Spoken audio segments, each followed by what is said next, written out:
sơ vụ án số 3, những bức ảnh của Kepler. Hồ sơ vụ án 003111. Ngày lập hồ sơ ngày 12 tháng 4 năm 1984. Địa điểm Constance, Pennsylvania. Đối tượng Mary Cowan và Alex Kepler. Thực thể không xác định, tên mã là Ibis. Sau đây là biên bản thẩm vấn Alex Kepler. Người thẩm vấn với nhân xưng là tôi bắt đầu cất tiếng nói. Alex Kepler, 24 tuổi, đã sống với Mary Cowan. Alex chen ngang. Tôi sống với cô ấy, không phải ở thì quá khứ. Tôi nói, nhưng cô ấy đã. Alex với tư thế và ngôn ngữ căng thẳng phản đối. Tôi sẽ tìm thấy cô ấy. Tôi trả lời, chúng ta sẽ đi từ từ, anh Kepler ạ. Anh có thể bắt đầu từ lúc cô Cowan và anh bắt đầu gặp gỡ với. Alex tức giận nói, thứ khốn kiếp đã bắt cô ấy à? Anh ta đứng bật dậy trong sự phẫn nộ.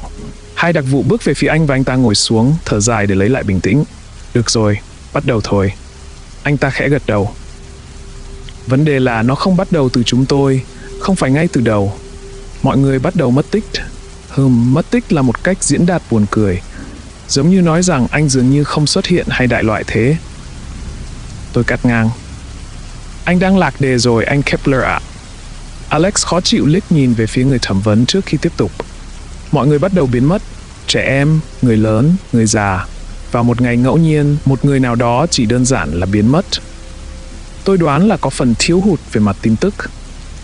Chúng tôi không phải là một thành phố lớn hay gì cả, nên có thể đó là lý do mà 20 đến 30 người đã mất tích nhưng lại không được đưa tin. Tôi thấy xấu hổ khi nói rằng hầu hết mọi người trong thị trấn đều có quan điểm nếu chuyện đó không xảy ra với tôi thì tôi sẽ ngoảnh mặt làm ngơ.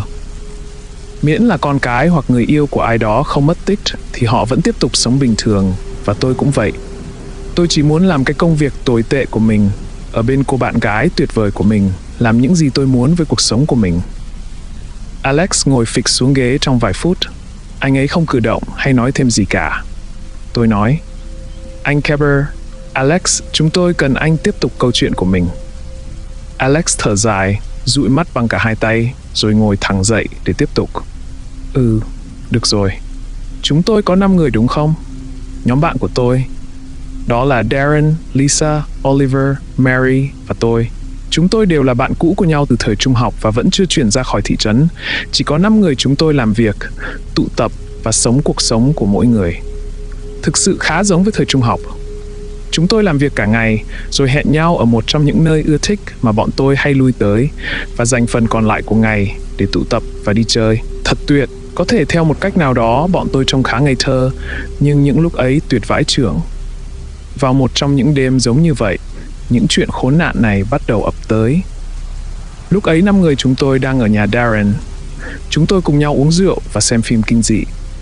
Darren vừa chia tay với con quỷ bồ cũ của mình và chúng tôi đã cùng nhau ăn mừng. Dù sao thì tôi nhớ mình đã nhìn sang và thấy Lisa chỉ nhìn chằm chằm vào bức ảnh này. Trông giống như một trong những thứ bật ra khỏi đáy máy ảnh ngay sau khi bạn chụp ảnh. Tôi không thực sự nhớ chúng được gọi là gì. Khá chắc chắn rằng nó được gọi là máy ảnh Polaroid.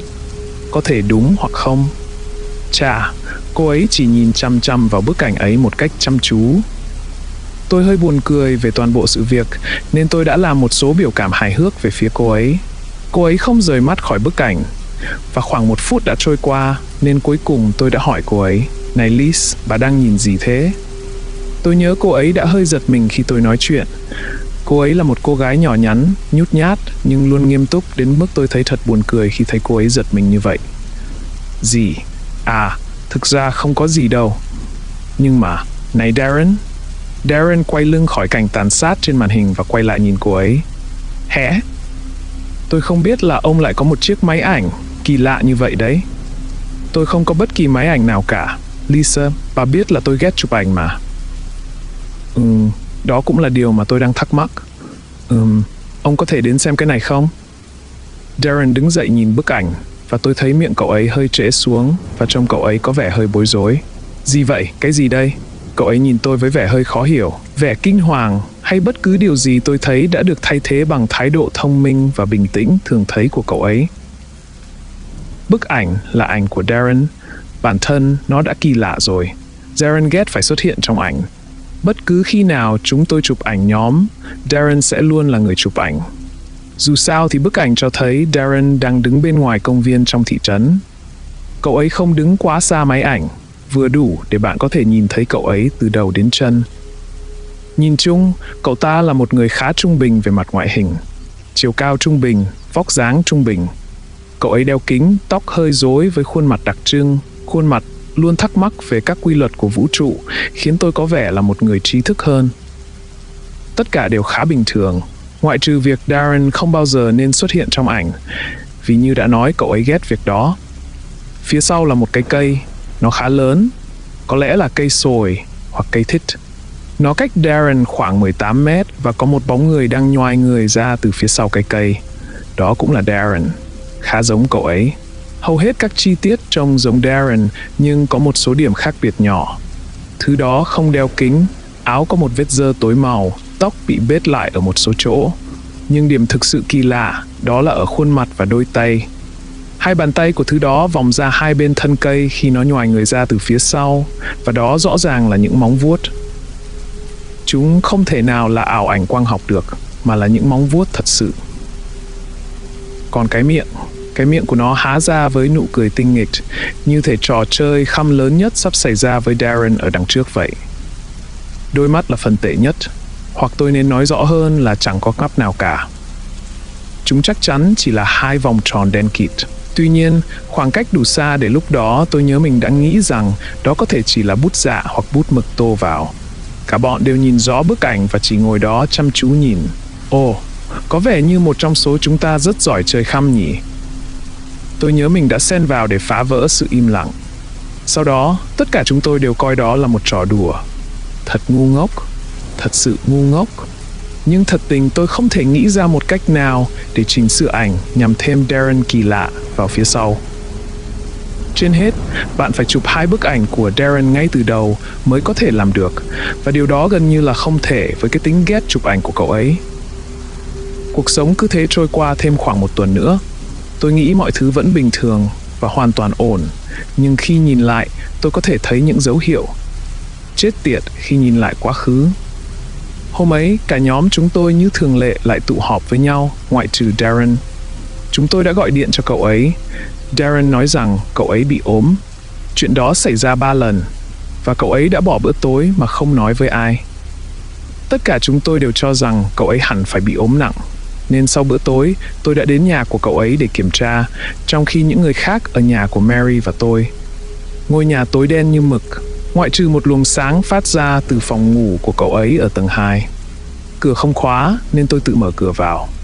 Không có gì ngạc nhiên khi tôi thấy cậu ấy ở trong phòng, đang ngồi ở bàn làm việc. Trên bàn có một số bức ảnh giống như bức đầu tiên. Tôi chỉ nhớ cậu ấy nhìn rất ám ảnh. Darren có quầng thâm lớn quanh mắt và chắc chắn là cậu ấy đã không tắm, có lẽ cũng chẳng ăn uống gì. Này anh bạn, có chuyện gì thế? Tôi nhớ mình đã hỏi cậu ấy một cách yếu ớt. Tôi đang sợ hãi chính bạn mình. Này, nếu chỉ dùng một từ để miêu tả cậu ấy lúc này, thì cậu ấy trông thật thất bại, hoặc cũng có thể là trống rỗng, hoàn toàn không giống cậu ấy ngày thường một chút nào. Đây là gì thế? Thêm ảnh nữa à? Tôi bắt đầu xem qua chúng. Chúng cứ xuất hiện quanh tôi vài giờ một lần. Darren kỳ lạ tiến gần hơn đến Darren qua từng bức hình. Nó khom người trong một tư thế lén lút, gần như buồn cười. Vào bức ảnh cuối, nó bước vào cái tư thế chính xác mà Darren bình thường đã từng đứng để bức ảnh giờ đây chỉ còn có Darren kỳ lạ từ đầu đến chân. Bây giờ khi nó ở gần máy ảnh hơn, tôi có thể thấy nó kỳ lạ như thế nào. Những vết dơ trên quần áo của nó là máu. Tôi nghĩ mái tóc rối bù của nó cũng có dính máu và hộp sọ của nó trông giống như đã bị nứt ở phía sau. Đôi bàn tay ấy chắc chắn là một bộ móng vuốt, mặc dù không quá ghê rợn như tôi đã nghĩ vào trước đó khi nhìn vào bức ảnh đầu tiên. Miệng của nó nhếch lên thành một nụ cười toét toét, chế giễu. Và bây giờ tôi có thể thấy rằng miệng nó chứa đầy những chiếc răng nhọn hoắt, nhìn như răng nanh. Và không còn nghi ngờ gì nữa, giờ đây nơi lẽ ra là đôi mắt thì chỉ là những lỗ đen. Toàn bộ diễn biến này giống như khiến cho cậu ấy có cảm giác rằng nó đang hả hê vì đã thay thế được Darren. Tôi lật bức ảnh lại và thấy chữ kết thúc được viết ở mặt sau. Ông viết cái này hả Darren? Không, nó đã ở đó từ trước rồi. Tôi nhận thấy cậu ta hơi trùng xuống. Darren đang khóc. Darren, người bạn lý trí nhất mà tôi có và thường không hay biểu lộ cảm xúc, đang khóc nức nở. Không có lời nào mà tôi có thể nói trong tình huống đó. Tôi không nói gì cả, tôi chỉ đơn giản tiến tới và ôm cậu ấy thôi, tôi đoán vậy. Có lẽ một cái ôm sẽ phù hợp hơn thay cho lời nói. Cậu ấy là bạn tôi, và cậu ấy đang cần tôi nên tôi đã ở đó. Tôi nhớ đã hỏi Darren rằng có muốn sang nhà tôi không, và cậu ấy đã từ chối thẳng thừng. Vì vậy, tôi đã giúp cậu ấy lên giường và nói với cậu ấy rằng tôi sẽ ở lại cho đến khi cậu ta ngủ, và sau đó tôi sẽ quay lại nhà mình. Cuối cùng, Darren cũng đã thiếp đi và tôi về nhà. Đó là một sai lầm. Tôi đã mắc phải rất nhiều sai lầm như vậy thời gian gần đây. Tôi đã không nói với những người khác về những gì đã xảy ra. Tôi đã nói với Darren rằng cậu ấy chắc chắn không khỏe và tôi sẽ đến nhà cậu ta vào ngày hôm sau và ở lại với cậu. Chuyện đó đã không xảy ra. Tôi đã làm hỏng mọi thứ, thật tệ. Chết tiệt. Thậm chí giờ nhìn lại, đó chẳng khác gì một câu an ủi sáo rỗng kinh khủng, nhưng một phần trong tôi vẫn không muốn tin vào điều đó. Tất nhiên khi tôi đến nhà Darren, cậu ấy đã biến mất, và tất nhiên căn phòng đã bị đập phá, dấu hiệu của một cuộc ẩu đả nghiêm trọng đã xảy ra theo bất kỳ hướng nào mà tôi nhìn. Tôi đã mất Darren vì tôi từ chối tin vào những thứ vớ vẩn đó đang diễn ra xung quanh mình. Lúc này, Alex có dấu hiệu suy sụp. Mọi nỗ lực giao tiếp với anh ta lúc này đều thất bại, và anh ấy được đưa trở lại phòng. Cuộc thẩm vấn được tiếp tục vào ngày hôm sau. Tôi bắt đầu. Được rồi, anh đã sẵn sàng tiếp tục câu chuyện chưa, anh Kepler? Chắc chắn là anh muốn giúp chúng tôi bắt được thứ này, đúng chứ? Alex Kepler lắc đầu khẽ nói, không, tôi không muốn giúp các người bắt nó. Tôi muốn giết nó, tôi muốn giết hắn ta. Thôi được rồi, tiếp tục nào. Chúng tôi đã nộp báo cáo cho cảnh sát vì bạn bè tôi nghĩ rằng điều đó sẽ giúp ích. Tôi vẫn chưa nói về những bức ảnh, nhưng tôi không phủ nhận điều đó vào thời điểm này. Mục tiêu của tôi sẽ là bảo vệ những người bạn còn lại của mình và bắt được cái thứ này.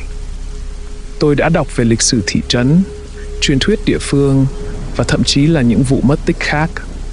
Không có gì hữu ích cả. 2 tuần với sự cảnh giác và nghiên cứu chuyên sâu về cái mớ hổ lốn này, nhưng tôi không thể tìm ra được bất cứ điều gì. Giờ chỉ còn lại rất ít lựa chọn.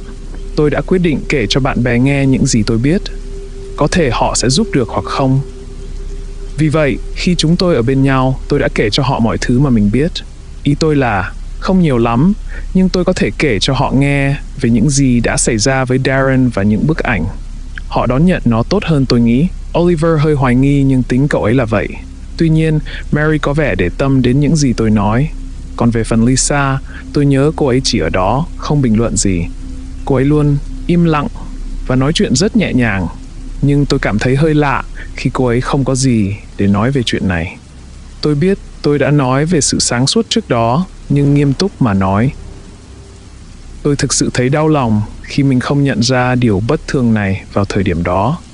Đêm hôm ấy, tôi bị đánh thức bởi một cuộc gọi điện thoại. Đó là Lisa. Cô ấy khóc nức nở và tôi hầu như không hiểu cô ấy nói gì. Cô ấy chỉ yêu cầu tôi đến ngay lập tức. Tôi bảo Mary ở nhà vì Lisa không thực sự nói cho tôi biết chuyện gì đã xảy ra. Tôi nhớ mình đã nghĩ rằng nếu Darren bị bắt cóc thì tôi có thể nhân việc này để trả thù. Nhưng điều đó đã không xảy ra. Lisa đã đi mất khi tôi đến nhà cô ấy. Tôi không biết cô ấy đã bị bắt hay bỏ đi nên tôi nhìn xung quanh một chút và thấy một đống ảnh giống như những bức ảnh Darren có. Trong bức ảnh đầu tiên là Lisa được chụp từ eo trở lên và cô ấy đang nhìn thẳng về phía trước vào máy ảnh. Tôi thực sự không thể nhìn ra bất cứ điều gì ở phía sau có thể đe dọa cô ấy. Sau đó, tôi nhìn vào khuôn mặt của cô, vẻ mặt cô ấy trông rất sợ hãi. Tôi cũng nhận thấy rằng cổ họng cô ấy có một cục u, như thể có thứ gì đó lớn mắc kẹt trong đó. Trong loạt ảnh, cục u của Lisa đã di chuyển lên trên cho đến khi má cô ấy phồng lên, giống như một con cá nóc. Tôi lật sang bức ảnh cuối cùng trong đống ảnh, thì thấy miệng Lisa lúc này đã há to, có lẽ là hết mức mà cô ấy có thể làm được. Và ở đó, con nhện lớn nhất, ghê tởm nhất mà tôi từng thấy đang cố gắng thoát ra. Tôi lật bức ảnh lại và một lần nữa thấy chữ kết thúc được viết ở mặt sau. Lisa đã giữ kín chuyện này cho riêng mình và giả vờ như không có chuyện gì xảy ra. Khi tôi cho Oliver và Mary xem những bức ảnh, sự hoảng loạn càng dâng cao hơn.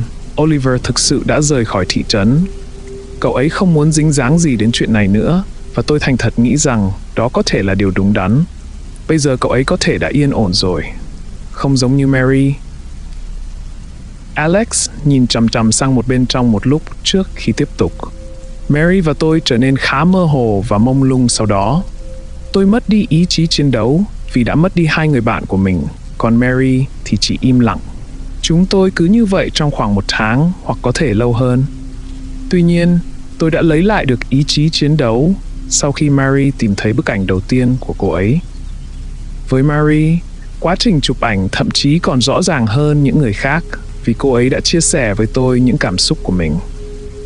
Bức ảnh ban đầu của Mary là một bức ảnh cô ấy đứng bên hồ.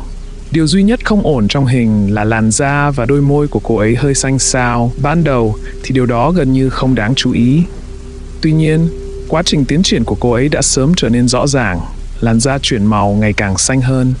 Đôi mắt cô ấy đờ đẫn và cơ thể bắt đầu sưng lên. Đúng vậy, đây chính là Mary nếu cô ấy chết đuối và bị bỏ lại dưới nước. Đó là lúc tôi có thêm một mảnh ghép cho toàn bộ sự việc này. Nỗi sợ lớn nhất của Mary là chết đuối. Nó tệ đến mức đôi khi cô ấy phải bị dụ xuống hồ bơi mới chịu bơi cùng tôi, và cô ấy chưa bao giờ bơi ở hồ hoặc sông. Lisa chắc chắn là sợ nhện. Tôi đã thấy tóc cô ấy dựng đứng lên khi tôi chỉ vừa nhắc đến chúng. Tôi không chắc lắm về bức ảnh của Darren, nhưng tôi cho rằng nó có liên quan đến việc cậu ấy ghét bị chụp ảnh. Nỗi sợ hãi tồi tệ nhất của bọn họ đều được khắc họa trong những bức ảnh này. Bất kể điều gì xảy ra, nó hẳn phải có một sự hiểu biết sâu sắc về mỗi người trong chúng tôi, và điều đó chắc chắn đang khiến cho tôi hoảng sợ. Tinh thần Mary chỉ ngày một tệ đi khi chúng tôi tìm thấy nhiều ảnh hơn. Điều này xảy ra trong khoảng 1 tuần rưỡi. Tôi đã nghỉ việc và dành toàn bộ thời gian đó để nói chuyện với những người là người thân hoặc có quen biết những người bị bắt cóc khác. Một số người trong số họ có đề cập đến những bức ảnh kỳ lạ, và những người khác thì chẳng biết tôi đang nói về điều gì. Khi chúng tôi có được bức ảnh cuối cùng với dòng chữ kết thúc được viết ở mặt sau, những gì tôi biết được vẫn rất mơ hồ. Tôi luôn ở bên cô ấy vào thời điểm đó. Tôi có một cây gậy bóng chày và ý chí bảo vệ tình yêu của đời mình. Mary thì hoàn toàn ngược lại. Cô ấy đã từ bỏ và sẵn sàng chấp nhận mọi thứ dù cho nó có vô nghĩa và tồi tệ như thế nào. Anh biết đấy, những bức ảnh hoặc thứ gì đó về chúng làm anh kiệt sức, khiến cho anh sẵn sàng chấp nhận bất cứ kết cục không xác định nào. Nhưng vào thời điểm đó, tôi không cảm thấy như muốn đầu hàng. Tôi thấy mình rất tức giận, dũng cảm và cả ngu ngốc nữa. Đêm hôm đó, hắn ta hay bất cứ thứ quái quỷ gì đã đến và bắt cô ấy đi. Tôi thức canh phòng ngủ của chúng tôi khi cô ấy ngủ. Tôi đã cố gắng ngủ trưa từng giấc ngắn trong ngày để có thể thức suốt đêm và bảo vệ cô ấy. Có một cảm giác kỳ lạ khi thứ đó bước vào phòng. Nó lạnh, nhưng không phải là cái lạnh thông thường. Nó giống như sự vắng bóng hoàn toàn của hơi ấm thì đúng hơn. Tôi dựng người dậy khi điều này xảy ra, cầm lấy cây gậy bóng chày và đi lại trong phòng, tìm kiếm bất cứ thứ gì ghê rợn và bất thường mà tôi có thể tấn công. Tôi quay một vòng tròn và ngạc nhiên trước những gì mình tìm thấy. Một bóng người đang đứng trên giường ngay cạnh Mary của tôi. Chắc chắn đó là một người đàn ông mặc một chiếc áo hoodie đen che khuất toàn bộ khuôn mặt. Tôi nghĩ nó cũng mặc một chiếc quần jeans rộng thùng thình hay thứ gì đó tương tự, nhưng tôi sẽ không chỉ đứng đó và nghiên cứu cái thứ chết tiệt kia. Ngay lập tức, tôi lao vào và vung một cú thật mạnh vào đầu nó. Nhưng trong chớp nhoáng, kẻ đột nhập đã chặn được đòn đánh của tôi ngay giữa chừng, ngăn chặn toàn bộ cuộc tấn công của tôi. Tôi nhận thấy bàn tay có móng vuốt từ bức ảnh của Darren, và sau đó tôi bị ép vào tường. Rất mạnh. Những gì tôi thấy hắn ta làm sau đó thật không thể tin được đối với một người lý trí. Nhưng lúc này tôi gần như đã mất hết lý trí rồi. Cơ thể hắn dường như mở ra, không chỉ là cái áo hoodie mà là toàn bộ cơ thể. Hắn ta tung ra, sải cánh ư? Hay áo choàng? Tôi không biết nữa. Nhưng hắn ta dùng cả hai bên cơ thể được mở ra và bao bọc lấy Mary. Sau đó, tên khốn đó liếc nhìn tôi. Tôi vẫn không thể nhìn thấy khuôn mặt của hắn, nhưng tôi biết mình đã nhìn thấy một nụ cười danh mãnh trước khi hắn biến mất. Các người biết phần còn lại rồi đấy. Các người tìm thấy tôi ở đồn cảnh sát sau khi tôi kể câu chuyện của mình và gây náo loạn. và tôi đã bị giữ ở đây kể từ đó. Vậy hãy nói cho tôi biết, thứ đó không phải là con người phải không? Alex Kepler kết thúc câu chuyện của anh ta bằng câu hỏi. Tôi trả lời anh ta. Thực ra đó là một thực thể siêu nhiên hoặc đến từ một chiều không gian khác. Chúng tôi tin rằng nó rình rập và sau đó bắt cóc nạn nhân mà nó nhắm tới đến cõi tồn tại của nó. Alex nói một cách hoài nghi. Từ khi nào mà quái vật lại mặc một chiếc áo hoodie chết tiệt thế? Tôi trả lời. Anh sẽ ngạc nhiên nếu biết chúng tôi đã tìm thấy những sinh vật giống vậy trong những bộ đồ nào. Những bộ vest, trang phục sang trọng, những thứ thông minh hơn làm như vậy vì những lý do mà chúng tôi còn chưa khám phá được hết. Alex thắc mắc. Và các người giữ tôi ở đây là vì lý do gì? Tôi nói. Thẳng thắn mà nói thì chúng tôi cảm thấy anh là mục tiêu tiếp theo và chúng tôi muốn bắt nó khi anh bị tấn công. Alex nhìn chằm chằm một lúc trước khi thò tay vào túi và rút ra một bức ảnh. Anh ta đẩy nó qua bàn cho người thẩm vấn. Anh đã nhận được bức ảnh đầu tiên của mình rồi á? Tôi hỏi. Thật ra đây là bức ảnh cuối của tôi. Alex nói một cách bất lực. Nhưng tôi không thấy có gì bất thường với nó cả. Đây chỉ là ảnh của anh thôi mà. Tôi nhớn mày. Alex Kepler lại gục xuống như thể anh ta đã bị đánh bại. Anh ta nói. Bức ảnh đó từng có Mary và tôi trong đó. Mỗi bức ảnh tôi chụp, cô ấy ngày càng trong suốt hơn cho đến khi tôi là người duy nhất ở trong đó. Nỗi sợ lớn nhất của tôi là mất cô ấy, chớ trêu thay, điều đó đã xảy ra. Vì vậy, nếu anh không phiền, hãy để tôi đi. Tôi cần phải chuẩn bị để tôi có thể giết nó. Hoặc nó có thể đưa tôi đi và tôi sẽ tìm thấy cô ấy ở đó. Dù thế nào đi nữa, việc bị mắc kẹt ở đây sẽ chẳng có lợi gì cho tôi.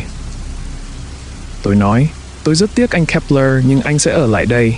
Chúng tôi cần phải bắt được thực thể này và bây giờ anh đang là đầu mối tốt nhất để làm điều đó.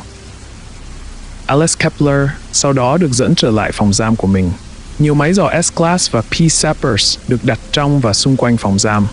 Thật không may, đối tượng 653, người đàn ông sấm sét, đã cố gắng vượt ngục lần nữa vào khu vực 12.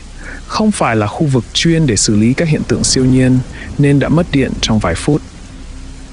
Alex Kepler đã trốn thoát và không bao giờ được tìm thấy nữa. Người ta cho rằng anh ta đã bị Abyss bắt đi.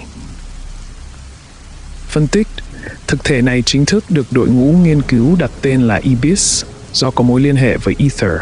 Chú thích. Đây là một khái niệm vật lý không liên quan đến chất Ether trong hóa học và cách thức bắt cóc của nó. Bằng cách nào đó, nó sử dụng Ether để dịch chuyển giữa các địa điểm. Người ta cũng cho rằng nó có thể điều khiển Ether để tạo ra nhiều bức ảnh khác nhau mà nạn nhân nhận được. Abyss chắc chắn rất thông minh. Nó chơi đùa với nạn nhân và hiện tại chúng tôi chỉ có thể cho rằng nó làm vậy để tự giải trí. Các thử nghiệm trên các hạt E còn sót lại trên ảnh và tại các hiện trường bắt cóc đã giúp chúng tôi có thể theo dõi Abyss và các sinh vật khác sống trong mặt phẳng tồn tại của nó. Các nạn nhân bị bắt cóc dường như bị đưa đến một mặt phẳng ethereal, có thể gây tổn hại hoặc giết chết một con người bình thường.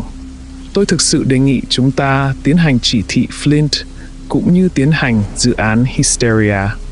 Có vẻ như Abyss đã di chuyển địa điểm. Chúng tôi không chắc chắn lý do tại sao. Có thể là nó đang săn một thứ gì đó cụ thể ở Constance, hoặc có thể là vì chúng tôi đã phát hiện ra nơi săn của nó và nó không muốn chúng tôi đến quá gần nó. Bất kể thế nào, chúng tôi hiện không có bất cứ cách nào để chiến đấu với Abyss. Hồ sơ vụ án chưa được giải quyết. Càng đọc, tôi càng ghét tổ chức 440. Mặc dù tôi đoán đó là điều hiển nhiên đúng không? Tôi đã bắt đầu đọc hồ sơ vụ án số 4. Có vẻ như nó nói về dự án Hysteria, nên ít nhất chúng ta sẽ tìm hiểu xem chuyện gì đang xảy ra ở đây. Hoặc cũng có thể chúng ta sẽ đào sâu hơn vào cái hang thỏ này. Peace out.